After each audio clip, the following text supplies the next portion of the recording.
Saben, hay una organización que se llama Back to the Bible, es decir, de regreso a la Biblia, que hizo un estudio que me pareció sumamente interesante. Y ellos lanzaron una encuesta para ver qué tanto afectaba el estudio de la Biblia o la lectura de la Biblia en la vida de las personas. Y ellos encontraron que las personas que leen la Biblia de 1 a 3 veces por semana, en cierto modo no encontraron mucha diferencia entre ellos y el resto del mundo. Pero para las personas que leían de 3 a 4 o más veces a la semana la Biblia, la estudiaban, tenían ese momento de encuentro, tenían la probabilidad de compartir su fe, aumentó la probabilidad de compartir su fe un 228%. Aquellos que leían de 3 a más. Aumentó la probabilidad en un 407% de que ellos memorizaran la palabra. Aquellas personas que por lo menos leían 4 veces la Biblia o estudiaban la Biblia a la semana, tenían 60% menos de probabilidad de caer o ver pornografía. 30% menos de probabilidad de que ellos experimentaran soledad. Y esto por mencionar algunos de los datos que ellos encontraron. 4 veces por lo menos a la semana encontraron en una gran población que hicieron la encuesta. Por eso hoy vamos a tratar de aprender todos acerca de la importancia de ser saciados con el verdadero alimento. ¿Por qué digo verdadero y correcto alimento? Porque hay un alimento que no es correcto. O sea, tenemos la posibilidad de saciarnos de 2 maneras y cada una de ellas trae sus propias consecuencias. Así que hoy vamos a ver el milagro que hizo Jesús, uno de los milagros que hizo Jesús al alimentar a más de 5,000 personas. Para empezar, este hecho es uno de los más grandes registrados en la historia. Tanto que los 4 evangelistas narraron la misma historia. El hecho de que Jesús alimentó a más de 5,000 personas. Y vamos a dividir este estudio en por lo menos, se pueden sacar muchísimas enseñanzas de aquí, pero por lo menos vamos a sacar 4 enseñanzas de esta narrativa. Está en todos los evangelios, pero en esta ocasión vamos a leer Marcos capítulo 6, del versículo 30 en adelante. Y de ahí vamos a ir haciendo pausas para ver las enseñanzas que Dios tiene para nosotros. Marcos 6:30 dice, y voy a comenzar desde el 30. Entonces los apóstoles se reunieron con Jesús y le contaron todo lo que habían hecho y lo que habían enseñado. ¿Por qué? Jesús los había mandado a sus discípulos a que practicaran lo que Él les había enseñado en su vida. Entonces en este momento pues fue tiempo de que se reunieran y ellos les estaban contando a Jesús pues lo que habían enseñado, lo que habían hecho.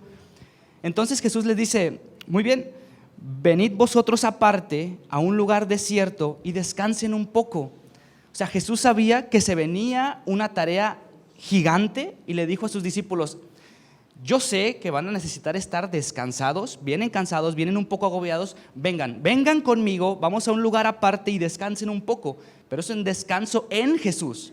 Es diferente tener un descanso normal a tener un descanso en Jesús, porque Jesús te da un descanso de mente, de alma y de cuerpo. Y es lo que necesitaban los discípulos en este momento, porque a poco tiempo después iba a suceder algo increíble y ellos tenían que tener el alma, la mente y el cuerpo totalmente descansados. Continúo leyendo. Eran muchos los que iban y venían, de manera que ni aún tenían tiempo para comer. Aquí ya vamos a vislumbrar un poquito el problema que había en este momento, que no tenían ni tiempo, muchas veces ni recursos para comer, y era mucha gente. Versículo 32. Y se fueron solos en una barca a un lugar desierto, pero muchos lo vieron ir y lo reconocieron. Y me llama la atención que muchos reconocieron a Jesús. Y cuando tú reconoces a una persona es porque al menos le has puesto atención a cómo es, a lo que hace, lo has escuchado. Entonces muchas personas reconocieron a Jesús. Porque si hay alguien que ni siquiera topaba a Jesús, pues podría pasar por enfrente y pues no sé quién será este. Pero muchos reconocieron a Jesús. Entonces muchos fueron allá a pie desde las ciudades y llegaron incluso antes que ellos y se juntaron a Él. Versículo 34. Salió Jesús y vio una gran multitud. Y aquí esto lo subrayé y esta es la primera enseñanza. Y tuvo compasión de ellos, porque eran como ovejas que no tenían pastor. Y comenzó a enseñarles muchas cosas. La primera enseñanza la podemos titular La compasión de Jesús. Y yo me encontré con un significado de la palabra compasión ahí en griego, literal, que es sentir que las entrañas anhelan.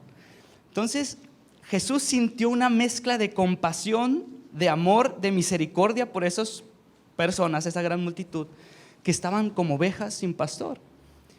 Y Jesús sabía perfectamente que la gran multitud había llegado a la única persona que podía ser su pastor, a la única persona que los podía guiar a tanta multitud. Y él sintió compasión. ¿Y qué hizo? Empezó a predicarles. Empezó a saciar la necesidad primordial, que es el hambre espiritual. Y Marcos dice que Jesús empezó a predicar. Mateo dice que tuvo compasión de ellos y sanó a los que estaban enfermos. Marcos dice que se compadeció de ellos porque eran ovejas sin pastor. Lucas dice que les hablaba del reino de Dios y que sanaba a los que necesitaban ser sanados. Y Juan dice, porque los 4 estaban allí y los 4 narraron el mismo evento, Juan dice que las personas lo reconocían las señales e iban a él. Mis ovejas, dice Jesús, oyen mi voz y yo las reconozco y ellas me siguen y yo les doy vida eterna y no perecerán jamás, ni nadie las arrebatará de mi mano. Esas personas habían reconocido a Jesús y Jesús estaba haciendo lo mejor que podía hacer, es ser el pastor de tanta multitud. Y la pregunta es, Jesús les estaba predicando del reino de Dios. ¿Cómo tener o cómo experimentar la compasión que experimentó Jesús por los demás? Porque creo que en estos tiempos es sumamente necesario que tengamos la compasión, el amor, la misericordia que Jesús tuvo con todas las personas. ¿Cómo yo puedo experimentar sinceramente ese amor, esa misericordia, esas entrañas anhelando que las personas conozcan a Dios, que las personas se alimenten del verdadero alimento que es la palabra de Jesús, que es la presencia de Jesús en nuestra vida? ¿Cómo le hago? No hay atajos, solamente hay un camino. Y se los voy a decir en este momento. Solamente hay un camino en el cual podemos llegar a ese nivel. Y Jesús lo dijo en Juan 15:4, ahora sí. Jesús dijo, permanezcan en mí. Y la palabra permanecer también la podemos cambiar por morar o vivir. Vivan en mí y yo viviré en ustedes. Pues una rama no puede producir fruto si la cortan de la vid. Ustedes tampoco pueden ser fructíferos a menos que vivan en mí. Ciertamente, versículo 5, yo soy la vid, dice Jesús, ustedes son las ramas. Los que permanecen en mí y yo en ellos producirán mucho fruto, porque separados de mí nada pueden hacer. Hoy en día, tanto como iglesia, tanto como sociedad, necesitamos urgentemente vivir a Jesús todos los días. Él dijo, permanezcan en mí. Saben, muchas veces nos han enseñado que Jesús es el cargador y nosotros somos el iPhone cristiano. Entonces vamos a Jesús, nos cargamos, tenemos la batería llena, entonces nos desconectamos y vamos afuera. Pero realmente eso no fue lo que enseñó Jesús. Jesús dice, ustedes necesitan permanecer o vivir siempre conmigo. O sea, no se necesitan desconectar nunca. Y esa es la experiencia cristiana. La experiencia cristiana no es venir un día y llenarme de algo y luego salir y desconectarme, sino la experiencia cristiana es todos los días. Necesitas tener ese, como le dijo Jesús a sus discípulos, ustedes necesitan venir aparte conmigo y descansar y estar conmigo. Necesitan tener ese espacio con Jesús, esa lectura, o sea, 4 veces o más. Imagínense, por lo mínimo 4 veces la lectura, llegó a este estudio, las cosas que pueden llegar a cambiar en la vida de alguien. Ahora imagínate todos los días tener un tiempo, un estudio, un encuentro con un amigo que es Jesús, estudiar y sorprenderte con las cosas que estás descubriendo y después dialogarlas con tus amigos. Tener ese encuentro diario es lo que te va a dar la victoria y que sigas avanzando en tu proceso, porque si no te vas a quedar estancado toda la vida. Y Jesús dice, y no eres tú, no es que eres bueno, no es que estés haciendo muchas cosas buenas por leer la Biblia todos los días, sino que es la presencia de Jesús quien impregna tanto tu vida que empiezas a actuar como Él y empiezas a producir cambios. Pero no esperes encontrar cambios si realmente no estás permitiéndole que haga muchas cosas en tu vida. Leyendo, disculpen porque yo también lo he experimentado, leyendo 1 o 2 veces la Biblia de pasón porque ya necesito hacer otra cosa, necesito irme al gimnasio, entonces, ¿qué aprendiste? ¿Qué aprendiste, amor? No, pues esto y yo esto. Bueno, vamos. Jesús apenas iba entrando cuando, no, necesitamos sinceramente tener una vida dedicada a Dios. Que Jesús empiece a hacer lo primero y lo otro va a seguir caminando. Jesús tuvo compasión por estas personas, sabía que estaban como muchos de nosotros, como ovejas sin pastor, buscando desesperadamente alguien que los guiara, alguien que les diera paz, alguien que les diera sentido a su vida. Y ellos estaban ahí y Jesús lo sabía y por eso no dejó que se fueran. Sabía que tenía una gran responsabilidad porque eran muchos y estaba por acabar el día. Dijo, todos estos en cierto momento hambrientos van a tener que comer, pero Él dijo, primero voy a atender su saciedad espiritual y después yo me encargo de lo demás. Y allí estaban más de 5,000 hombres y Jesús predicándoles. La compasión de Jesús, permanezcan en mí. Esa es la única manera en la que podemos llegar a avanzar en el proceso, a ser mejores. Permanecer en Jesús, no porque yo haga algo, sino porque la permanencia de Jesús en mi vida va a hacer cambios tremendos en la vida. Continúo leyendo. Versículo 35, cuando ya era muy avanzada la hora, es decir, ya estaba anocheciendo, sus discípulos se acercaron a Él y le dijeron algo muy común de nosotros, queriéndole dar ideas a Jesús de cómo solucionar los problemas, y lo estábamos viendo en la lección y lo hemos visto con casi todos los personajes de la Biblia. Han querido meter la cuchara para ayudarle a Dios a hacer las cosas que Él ya tiene planeadas hacer. Entonces se acercan sus discípulos y le dicen algo interesante, y aquí vamos a tener la enseñanza número 2. Le dicen, el lugar es desierto. Se acercan a Jesús y le dicen, ¿sabes qué, Jesús? El lugar es desierto, la hora ya es muy avanzada, ya se está anocheciendo. ¿Vale más que los despidas y que ellos vayan a comprar pan, o que ellos busquen su propio pan? Porque aquí no las vamos a ver negras, porque ¿qué vamos a hacer? Ya no está anocheciendo, muchos no traen dinero, viven lejos, vale más que, mira, falta 1 hora, de una vez diles que se vayan y que ellos por su propia cuenta busquen pan. Era una estrategia pues lógica, porque ¿de qué otra manera iban a suplir la necesidad? Podría decir lógica de parte de los discípulos, podría decir alguna manera de quitarse su responsabilidad de decir, no vaya a ser que nos vaya a pedir algo y cómo le vamos a hacer. Entonces, de una vez, despídelos. Y era precisamente lo que Jesús no quería hacer. Jesús no quería que cada uno se fuera a buscar su propio pan. Jesús quería que todos entendieran que el pan, el alimento tanto espiritual como físico, lo da solamente una persona, y era Jesús. Entonces, ante esta super idiota de los discípulos, Jesús les dice algo. Y Jesús les dice, dadles vosotros de comer. ¿Qué harían ustedes? Ustedes, o sea, eres Juan, Mateo, Marcos, eres Pedro, Andrés, andan por ahí en la bola todos alrededor de Jesús, y Jesús les dice, más de 5,000 personas, no sé si puedan imaginarse más de 5,000 personas, y que Jesús les diga, ¿saben qué? No es necesario que se vayan. Ustedes, los 12, denles ustedes de comer. Denles de comer. ¿Qué haríamos? Yo también me pongo ahí. ¿Qué haríamos nosotros si recibimos esa orden de Jesús? Denles de comer. A ver. Todavía me encanta Jesús porque le hace una preguntilla ahí o sea, Jesús ya sabía lo que iba a hacer. Ya sabía cómo suplir la necesidad de la gente. Pero es que Jesús siempre está interesado en nuestro crecimiento, en que la fe sea más práctica y que vaya creciendo todos los días. Y le hace una preguntita en el Evangelio de Juan a Felipe y le dice: híjole, son muchos, ¿cómo le haremos para conseguir pan?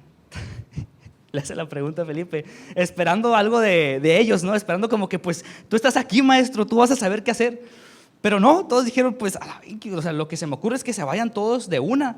Otros dijeron, Felipe dijo, pues es que, maestro, ni con 200 denarios la hacemos. Algunos dicen que Felipe era de un lugar cerca de ahí y conocía alguna panadería tal vez, pero sabía muy bien que no iba a alcanzar.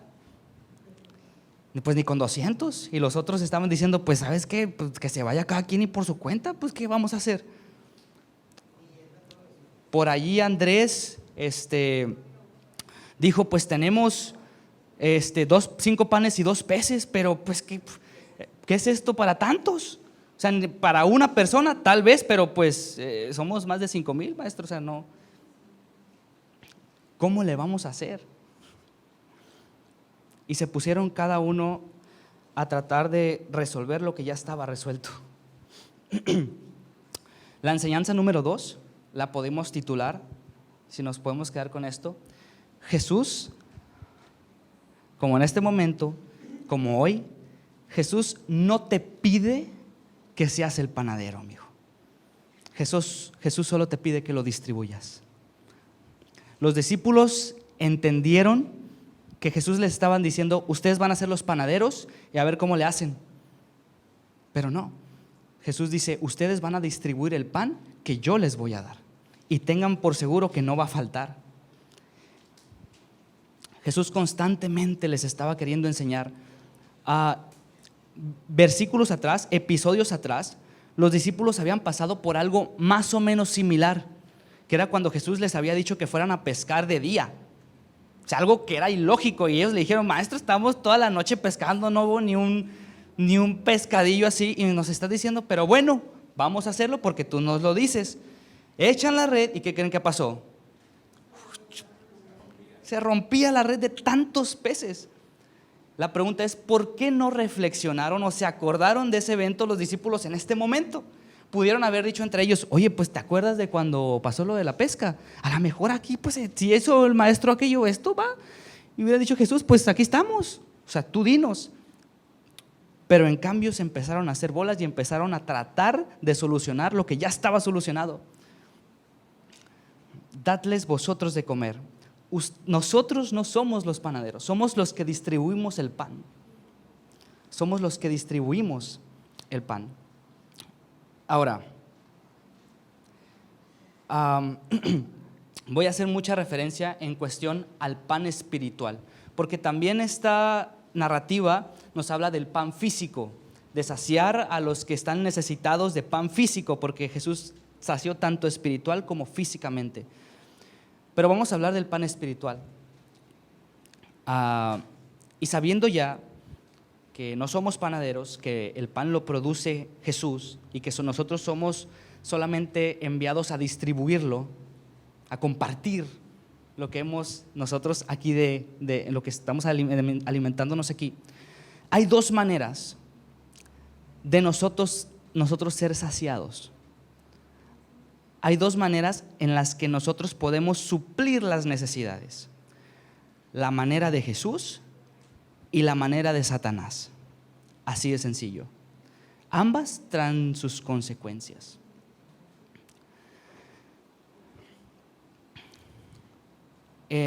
Aquí se los voy a leer. En Mateo 4, voy a ilustrarlo con este pasaje. En Mateo 4, Jesús es llevado al desierto donde es tentado por Satanás. ¿Ok? Se los voy a leer. Entonces Jesús fue llevado por el Espíritu al desierto para ser tentado por el diablo. Después de haber ayunado 40 días y 40 noches, sintió hambre. Primera pregunta: ¿por qué el diablo no acudió a Jesús en el día 38, en el día 39, en el día 37, en el 27, a las 2 semanas? ¿Por qué el diablo lo tentó en el día 40? Exacto. una palabrita. Dice que Jesús sintió hambre. Y el diablo esperó a que Jesús tuviera una necesidad para después él llegar y decirle, sacíate de esta manera. Nosotros todos tenemos hambre de algo. Jesús aquí ya estaba saciado del alimento espiritual y supo cómo hacerla, pero nosotros, no estoy hablando de hambre física, estoy hablando, se enfrió tu matrimonio y tienes hambre de otra mujer.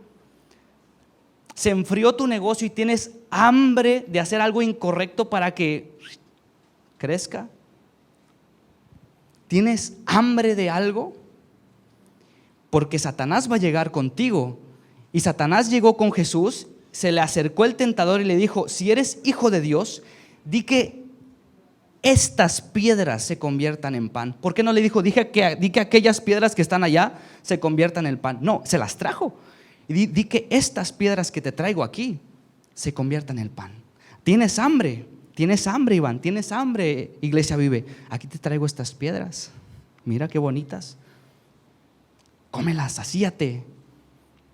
Y si no estamos como Jesús, saciados de la palabra de Dios, vamos a arrebatar esas piedras y se nos van a caer los dientes por masticarlas. Jesús soportó porque tenía una conexión continua, vivía con su Padre, eran uno todos los días, como nosotros también debemos de vivir con Jesús todos los días, porque si no, vamos a agarrar esas piedras. Nosotros elegimos cuál de las dos vertientes o de las dos maneras vamos a saciar nuestra hambre. Sabemos que una nos conviene más, obviamente, y sabemos cómo hacerla. Cómo hacer que estemos saciados y que cuando lleguen esas piedras, digamos, no solo de pan vivirá el hombre, sino de toda palabra que sale de la boca de Dios. Y eso es permaneciendo en Jesús. No hay otra. No busques atajos, no busques cómo hacerle para leer la Biblia y que sea más eficiente. Tienes que vivir todos los días. Si no, no vas a poder avanzar. Y no es una carga, porque cuando yo repito vivir todos los días con Jesús, tiene que ser algo que disfrutes. Si no, algo estás haciendo mal.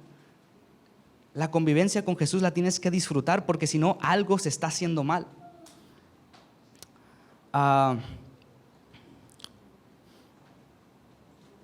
Jesús, entonces, el versículo 39, mandó a sus discípulos que todos se recostaran y los empezó a poner por grupos. Dice mi Biblia que se recostaron y de 100 en 100 y de 50 en 50 los empezó a acomodar todos. Cuando Jesús llega a tu vida o tú dejas que Jesús llegue a tu vida, le va a poner orden a todo el caos que tienes, a todo el caos que tú no has podido acomodar. Jesús va a decir, tranquilo, recuéstense en todos, vamos a dividirnos. Jesús va a poner un orden tremendo en tu vida si lo dejas entrar.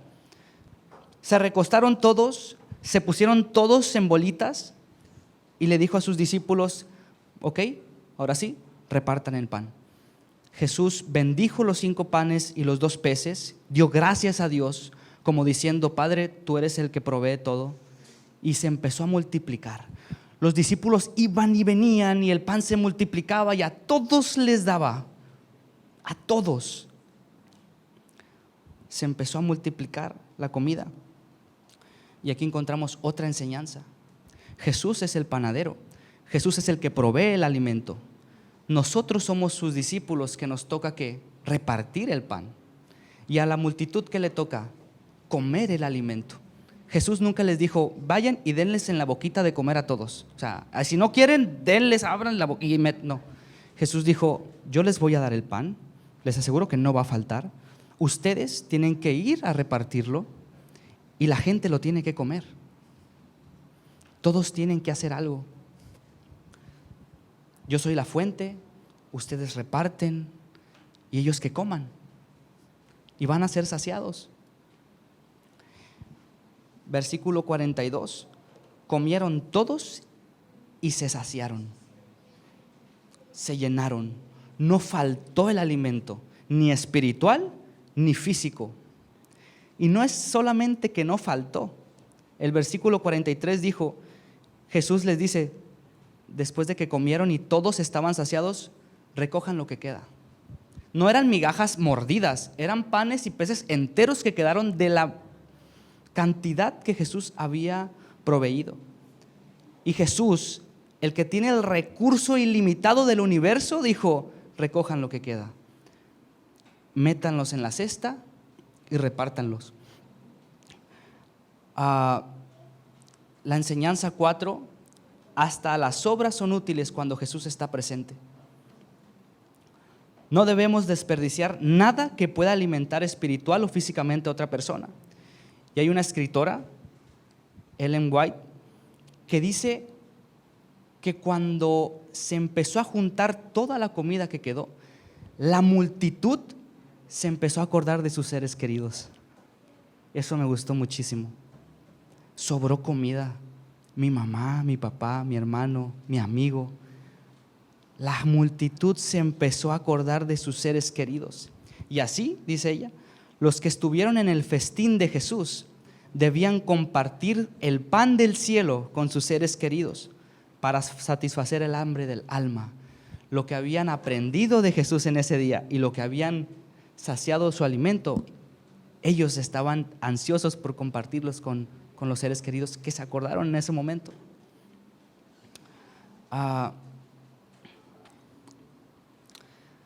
Dadles vosotros de comer, dijo Jesús. Y terminó leyéndoles Isaías 58. ¿Qué es lo que realmente importa? Y aquí se los voy a leer. Todo Isaías 58 para terminar este tema. Sin olvidarnos de lo que dice Jesús. Dadles vosotros de comer. No te preocupes por el alimento, no te preocupes, no va a faltar. Isaías 58 dice: grita con la voz de un toque de trompeta, grita fuerte, no seas tímido. Háblale a mi pueblo Israel de sus pecados. Sin embargo, se hacen los piadosos, vienen al templo todos los días y parecen estar encantados de aprender todo sobre mí. Actúan como una nación justa que nunca abandonaría las leyes de Dios. Me piden que actúe a su favor fingiendo que quieren estar cerca de mí. Hemos ayunado delante de ti, dicen ellos. ¿Por qué no te impresionamos? Hemos sido muy severos con nosotros mismos y ni siquiera te das cuenta, le dicen a Dios. Les diré por qué, les contestó. Es porque ayunan para complacerse a sí mismos. Jesús, al alimentar a los 5,000, enseñó que lo primordial a sus discípulos y a todos es servir a los demás. Es porque ayunan para complacerse a sí mismos. Aún mientras ayunan, oprimen a sus trabajadores. ¿De qué les sirve ayunar si siguen con sus peleas y riñas? Con esta clase de ayuno, la verdad, nunca lograrán nada conmigo. Ustedes se humillan al hacer penitencia por pura fórmula, inclinan la cabeza como cañas en el viento, se visten de tela áspera y se cubren de cenizas. ¿A eso le llaman ayunar? ¿Realmente creen que eso agrada al Señor? Y miren esto, por supuesto que no. Esta es la clase de ayuno que quiero, dice Dios. Pongan en libertad a los que están encarcelados injustamente. Alivien la carga de los que trabajan para ustedes. Dejen en libertad a los oprimidos y suelten las cadenas que atan a la gente que realmente necesita alimento espiritual y físico. No voy a decir que no, hay mucha gente que se está muriendo de hambre. Basta ir a urgencias, al seguro, para darte cuenta que hay gente hambrienta espiritualmente y hambrienta físicamente. Hay gente que no te recibe un taco, pero que te recibe con mucha urgencia una oración. Hay gente que muere frente a las iglesias por hambre de las dos. Entonces no es posible que estemos como Isaías tratando de hacer cosas para agradar a Dios cuando las cosas que realmente importan no las estamos haciendo. Y para lograr hacer esto, no necesitas proponértelo, porque entonces te gloriarías a ti mismo diciendo: pues soy muy bueno porque mira, he ido 3 veces al hospital hoy y alimenté, que qué bueno. No necesitas disciplinarte, necesitas permanecer en Jesús. No hay otro camino. Puedes disciplinarte, puedes obligarte a hacer cosas buenas, pero jamás será el motivo principal. O sea, eso que te mueve tarde que temprano se va a enfriar y vas a dejar de hacerlo. Pero si permaneces en Jesús, en una vida práctica diaria, y lo siento que me vea un poco exagerado al decir todos los días hay que disfrutar de la presencia de Dios. Hay que leerla con gozo la palabra y alegrarte de que hayas descubierto algo nuevo, una enseñanza nueva, que Jesús se te reveló de una manera nueva todos los días. Esa permanencia, Jesús va a hacer que tú hagas todos estos frutos que están aquí, que vayas, que ayudes. Y cuando tú ayudes, cuando Jesús esté en ti, y ayudes cuando Jesús esté en ti, pues porque puedes ayudar simplemente porque quieres, pero cuando Jesús está en ti y ayudas, transmites otra cosa que solamente un alimento, y ahí viene lo espiritual. Llenas a las demás personas con alimento espiritual, que muchas veces es lo que más necesitan. Queremos permanecer, queremos vivir, queremos morar en Jesús. Y no digo que no te vas a equivocar. La permanencia en Jesús es un caminar constante, que te caes, te equivocas, cometes errores, pero lo importante está en levantarte y querer seguir permaneciendo. Queremos permanecer en Jesús. Nos vamos a poner todos de pie, pero ese queremos, o sea, levantarte no quiere decir que me digan a mí que sí. Quiero que le digan en su corazón y en su mente: Dios, quiero permanecer. Entonces nos levantamos. Podrá haber gente que se levante y no quiera, no importa. Lo que importa es que dentro tuyo digas: quiero permanecer en ti, y que los frutos que realmente importan, aparte de venir, sentar, escuchar, cantar y alabar, sino es ayudar a los demás, ayudar al ambiente, se vean, se reflejen. Pongámonos de pie para orar. Querido Dios, gracias. Gracias, Jesús, por estar aquí. Gracias por lo que nos enseñas. Gracias porque no nos dejas. Gracias porque tú estás con nosotros y todos los días tú no te rindes. Tú eres irrendible. Tú estás todos los días persiguiéndonos, recordándonos cuánto nos amas. No importa cuánto nos alejemos, tú estás allí queriendo devolver tus ovejas al rebaño. Así que gracias porque estás aquí una vez más recordándonos que vienes por nosotros y que hay cosas importantes que hacer. Y esas cosas vas a proveerlas tú, que eres realmente quien provee el pan, y solamente nosotros somos los distribuidores. Gracias, quédate con nosotros, quédate con toda mi familia aquí presente, y no lo digo solo por decirlo, te digo de verdad, quédate con ellos, guíalos, enséñales, dales pasión por ti, que sientan ese fuego por ti de aprender y de servir, Señor. Gracias por todo, y lo pedimos en el nombre de Jesús, y todos decimos juntos: amén. Amén. Dios les bendiga, familia. Dios les bendiga.